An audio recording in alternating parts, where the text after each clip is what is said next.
My Antonia is another excellent book by Willa Cather.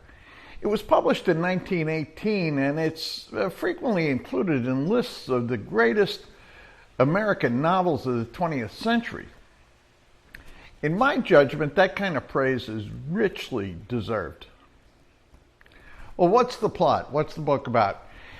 It's sort of a memoir written by a New York lawyer named Jim Burden.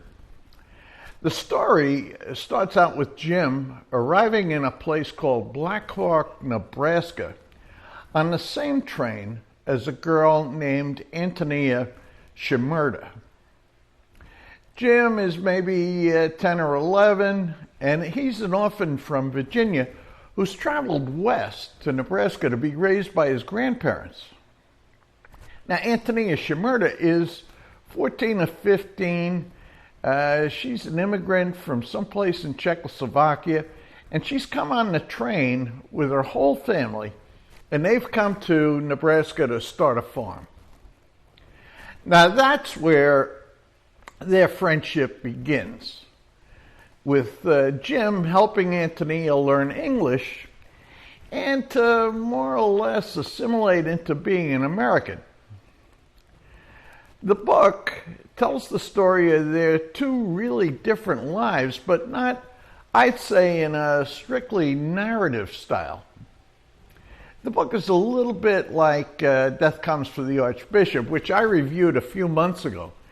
And what I mean by comparing this book to Death Comes for the Archbishop is that it's more like a collection of episodes that each have a very different kind of perspective.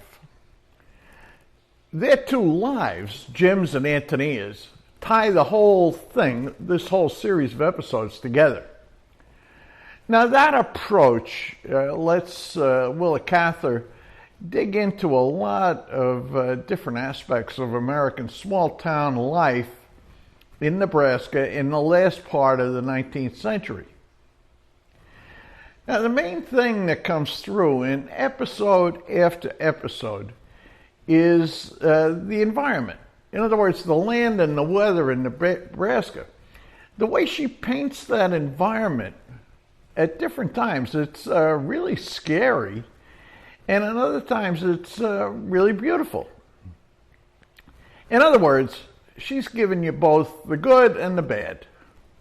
She doesn't paint everything with some kind of rose-colored glasses.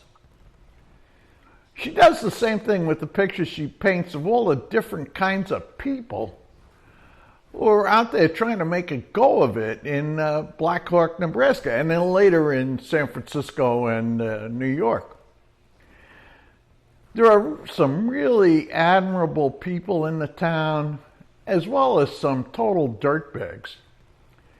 She finds both kinds, good guys and bad guys, in the various immigrant groups, as well as in the natives, the people who had been there much longer.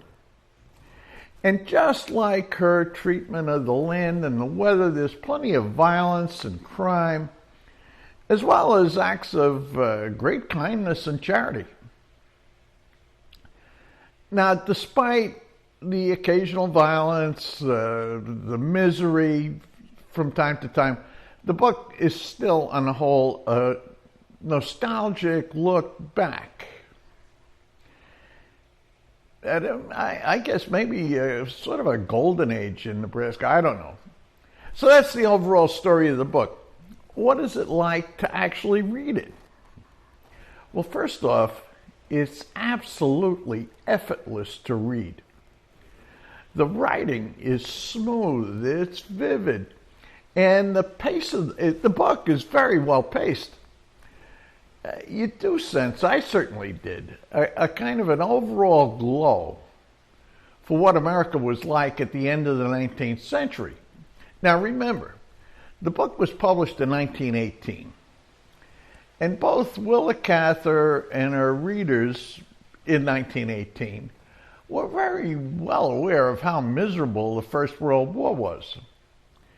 And I'm going to bet that they welcomed the chance to put it out of their minds for a few hours and to take a look back at a much simpler time and place. I know I welcomed it. The book gives you plenty to think about. What was it that caused Jim Burton to admire Antonia so much?